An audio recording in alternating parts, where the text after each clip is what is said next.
The sun is shining. We're here at Fernhill Garden Centre. You find us among the ferns. Good afternoon, Eoin. Afternoon, Paul. How are you? How are you? How are you? Well, Fantastic. The weather has just been amazing. we were just chatting before that whenever we come to do our podcasts, it's always sunny. There's never rained once. We're in a microclimate here in Athlone. It's always sunny. Marvellous. Caribbean.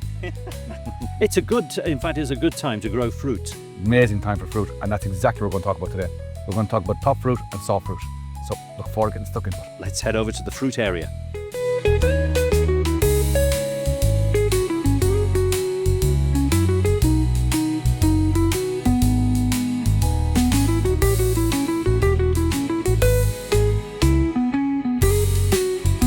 Well, we were among the ferns. We're now among the fruit trees. Owen, thanks for inviting us here. We're surrounded by beautiful fruit trees today. What are we talking about there? We're good. Well, obviously we're going to talk about fruit and all of the various types of fruit that you can grow in your garden here in Ireland successfully, and how to do it. There's two types of fruit. There's what we call top fruit and soft fruit. What top fruit is what we're in the middle of here, which is your apples, your pears, your cherries, your plums.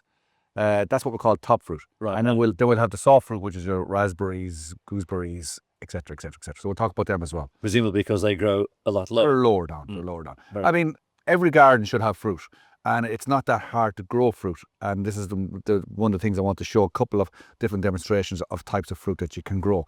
The most popular fruit, of course, is apple trees. Apple trees in Ireland will grow really easily. You do need to have a couple of pollinators for them. That's the trick. And our standard apple tree would be this one here, which we have beside us. And this particular variety is Red Windsor, which is a dessert apple. So traditionally you'd have dessert apples and you would have cooking apples. The best cooking apple is one called Bramley. And Bramley is famous for your apple tarts, etc., etc., etc. But you've also got Grenadier, which is a great cooking apple too. But when it comes to dessert apples, then there's a huge variety of them, an absolute number. And this is a great time of the year to come around and probably buy a fruit, because you can actually see the fruits on the trees. You can pick them, you can eat them, you can taste them. You mean it's a great, not a great time of the year to plant them? It is a great time to plant them because they're in containers. So anything that's in a container, you can plant. Even though the weather's been dry over the last number of weeks, once you soak that tree well into the ground, you can see the compost in that is nice and moist. Once you soak that tree well, put it into the ground, put a little stake on it, soak it in the ground, put the soil back in around it again, and soak it every few days for the number of weeks until it gets settled in. It'll be fine. Now, you mentioned the P word before, the pollinators. Pollinators very important. Okay, let's take this tree, for example. We're going to plant that in the garden. What pollinators do we need and how far away should they be? Ideally, you need 2 to 3 pollinators for most apple trees. And the easiest trick to remember, if you get apple trees are broken into 3 different groups. For simplicity, we call it 1, 2, 3, or A, B, C.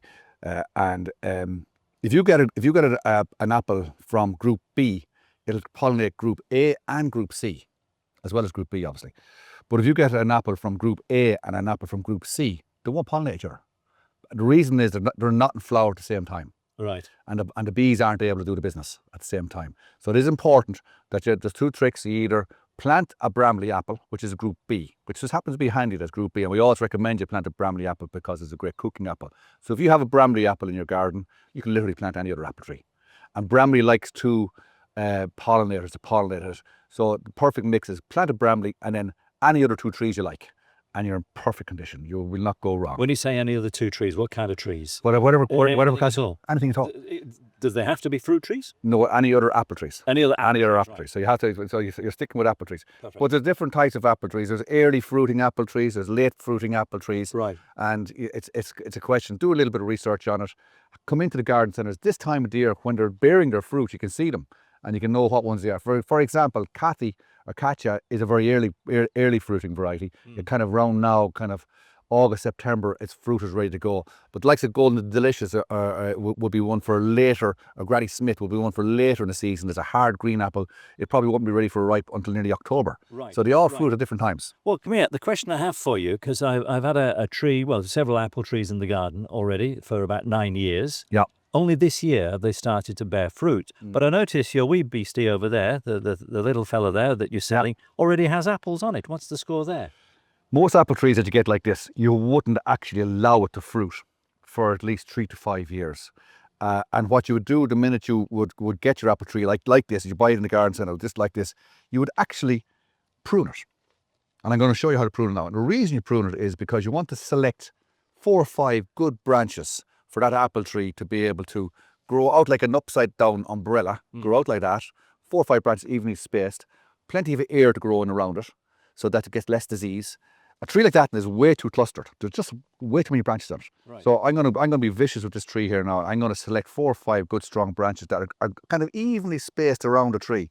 Okay. And then I'm gonna take for, so you can see that one's nice, that one's nice, that one's nice, that one's nice. I'm actually gonna cut away every other branch. Okay, just for the benefit of the people listening rather than watching, this is a tree that is about 5 foot in height. Eoin is taking the secateurs, the snippers there, and snipping maybe, 5, 6 smaller I'm taking, branches believe it or not, I'm taking away almost lower down the tree. I'm taking away 3/4 of the branches. Wow. So I am. All these little small, little fiddly little branches, they're a waste of time. And is there a knack to cutting? You have to cut it in a certain way? Good sharp secateurs is very important. Right. And A nice clean cut. nice of the clean, woods. yeah. Here the nice crisp clean cut that I'm making there. Yeah. Nice crisp clean cut. And I have got, I'll take away that one. Now I've got my branch. Even that one is too much. Jeepers, there looks hardly anything left of it. Yeah, but that's what you want. Look at the structure. Now, reason for that, on camera you can see it. See where that branch is going to go that direction, that branch is going to go that direction, that branch is going to go that direction, that branch is going to go that direction. This branch I actually don't really need either. Oh, bang. Gosh. And next season, what you actually do is, as these branches here start to come into the centre, you actually discourage them. You take off that node there, Oh, gosh. take off that node there, and you're really pushing the branches away from the centre. Now, there'll be people watching who might say, well, if that's what you do before you plant them, why don't you sell them like that, pre-cut? Because people come in and say, that's a miserable looking tree. But you tell them on the way out the door that that's the way you do it. So it's very important. It's what's called marketing, so it is. Right. So when you plant that tree in the ground, all of the energy that would normally go into these little branches that are here will now be focused on these branches here. So those branches will develop very quickly. And just keep it in mind, outward facing buds, a bit like your rose trees, outward facing buds. Keep the branch going outward facing, keep them evenly around the tree. Like that branch here is quite skimpy at the minute. That branch there is quite good. These two are quite strong, but you will get the growth into these over the next year or two. And after year 4 or 5, this tree will be ready and strong enough to fruit. Because you can see yourself, look at the likes of that. That tree is not able for those apples. It's just the branches are too weak. You actually break the branches. Yeah. So it's very important. So when the customer buys that, you're going to say to them, look, before you plant this, Eat those apples. get rid of them. Eat those apples. That's why we don't mind people going on here taking the apples off the trees there and eating them, because it's actually doing us a favour. So that's what you do. You got to prune your tree to that the first season you plant it, and then you're putting on a good foundation going forward. Select your tree varieties that are going to pollinate each other. You don't have to stick the tree. You could put up to 5 or 7 apple trees in your garden, and then you can go and allow them to develop, and you can keep them nice as well. These are all on dwarf rootstocks. When I say dwarf rootstocks, these trees aren't going to get any bigger than maybe 10 or 15 foot. Right. Not like the old trees years ago, 30 or 40 foot. These guys are going to stay quite small, so they are. Yeah. And you're going to get fantastic fruit out of them. You're going to have good infrastructure that when these do grow, the branches will be strong enough. That's an actual fruiting bud there. Wow. The branches will be strong enough to hold the fruit. Yeah. And then, most important, with all fruit, keep them sprayed with your fungicides and insecticides, particularly fungicides, because they are very prone to fungicide problems. So this is a red Windsor. When we plant that, when in the season will they be ready? This will be an early fruit. An early fruit. Red Windsor is an early fruit. So it's around now. Around, all right. Yeah. So September time. September time. Yeah. Now, a few other fruit bushes we go to very quickly, which are very popular. Your cherry trees. Oh, beautiful. Beautiful cherry tree. It kind of doesn't need pollinating. Just let it off on its own. And are you going to be talking about the same kind of thing in terms of pruning, or can we just let that away with? With the cherry tree, you can nearly let it off on its own. It's not as fussy. It's not as prone to much disease. And you just plant that as an ornamental tree and let it off. Only disadvantage with cherry trees, the birds love them. So you've got to nearly put a net over them to try and stop the cherries. They'll only really fruit here in Ireland on a really good year. This year will be a great year for cherries, because the weather has been good, the temperatures have been good. So it's every few years you get a great crop of cherries. So it can be a bit hit and miss, even with lots of help and intention. This is your plum trees. This is one called Victoria Plum, and you can see again a couple of little branches there I don't like. Just take them off. get rid of them. Get rid of them. Get rid of them. So Now you got a nice kind of principle as the you got a nice open tree. Any branch that are crossing and don't look good, that's a crossing branch. Get rid of that as and well. if the trees are growing for years and years and years, say 7, 8 years or whatever, and you get. Is it a good idea to sort of keep pruning? It is, yeah, it is. Wherever you're getting branches crossing and interfering with each other, you prune them. Right. That's called Victoria plum, which is What's the secret to plums? Because I never have any success. They're always My gosh, look at that's these. what's called success with Look. plums. That's Victoria plum. Have a taste of one. Have a nibble of one of them. Have they been washed? They have, of course, yeah. Not They've been running off. beautiful. Did I did the boys' room? Not having washed them. I'm only cutting you. These Well, these plums generally fruit every 2 years biennially, which means you won't get a crop every single year, but every couple of years you get a bumper crop like that. These are Catherine who worked for us here. These are her plums, and she's bringing in bucket loads of them for the last couple of weeks in here to us. And they're just absolutely they're gorgeous. beautiful, absolutely gorgeous. But you won't get a crop on them every single season. It's only every second season you get a crop on plums, and it'll take 4 or 5 seasons for them to start cropping. So how has she had this amazing success? Because they're beautiful. They're so sweet and tasty. There's not a mark on them or anything like that. She's just been fussy. There is a few of them that have a little bit of marks on them, but they are. But she's just picked them at the right times before the birds got out of them. A couple of other trees worth mentioning is that's a damson plum. Damson is a bit more bitter of a plum. A lot of people use it for jams, etc., etc. Yeah. So that's your damson plum. It's in good condition. It's not a damson in distress. Not a damson in distress. And then of course our pears. Pears are a wonderful tree, but they need a south-facing wall in order for them to grow well. Again, I've had no success with the pears at all. They need a south-facing wall.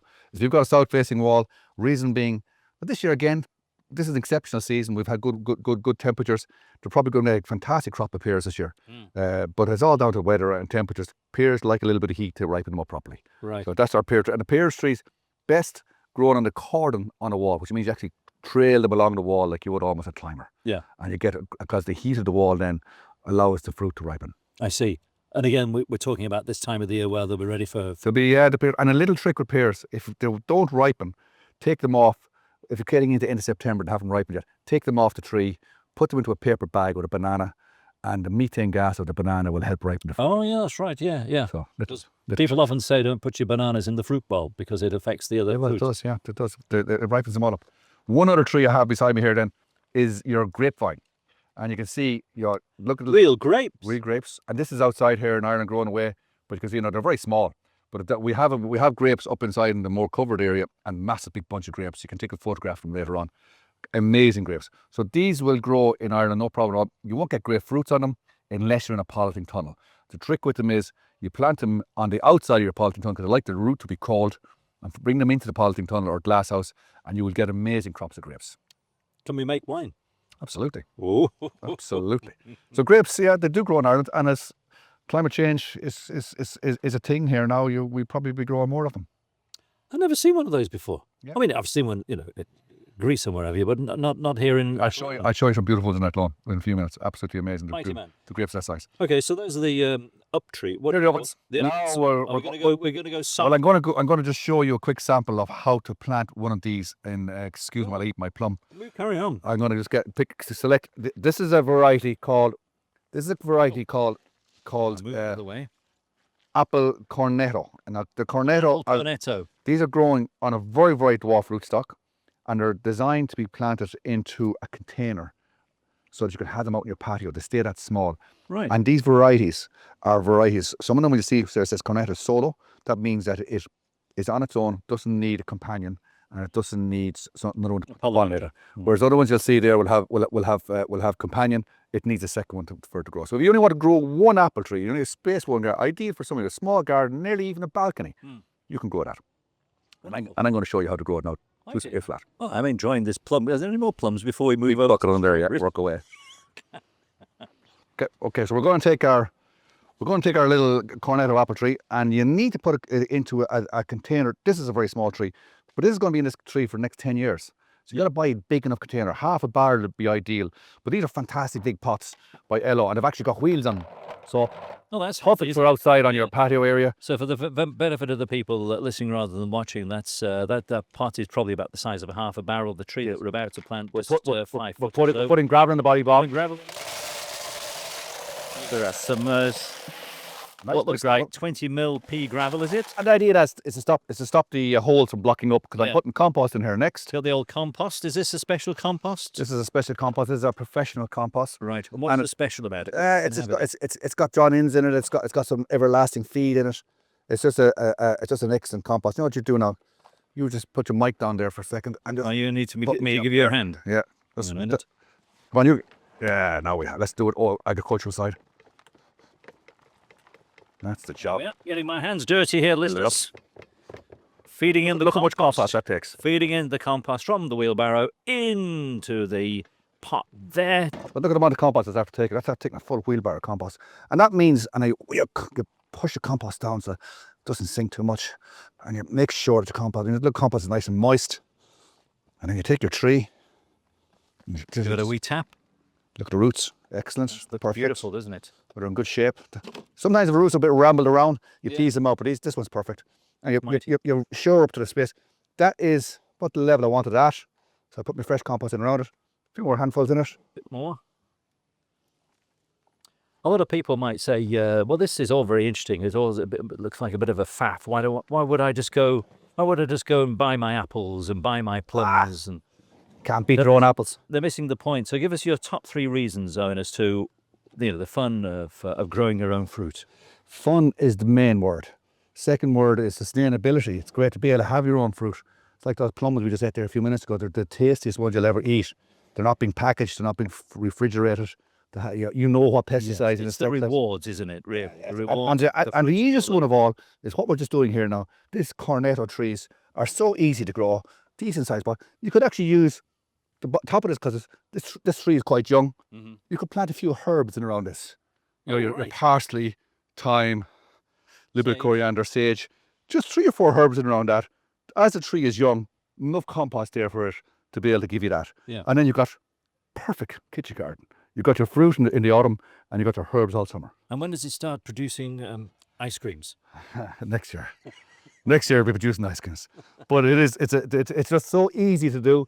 Keep that moist. Water it probably 2 or 3 times a week, this type of weather. During the winter months, ignore it. And that's it. And easy as peasy, push it around the place. And it's even got the wheels on it. Got the wheels, you can bring it. Great for the patio, especially for people who have a small garden or just a patio area. Yeah. That's beautiful. So that's the cornetto apple. Yeah. What about the softer fruits? What about some strawberries or something like that? Strawberries, blackberries, gooseberries, they're all over here. Right. Shall we have a little walk over there? Yeah. Lead on, Macduff. So now we're in what we call a soft fruit. And soft fruit are literally fruit bushes. And the most popular ones probably are your strawberries, which grow in the ground, and put them in a pot in a container, which they're cropping right now. The next one then favourite would probably be your gooseberries.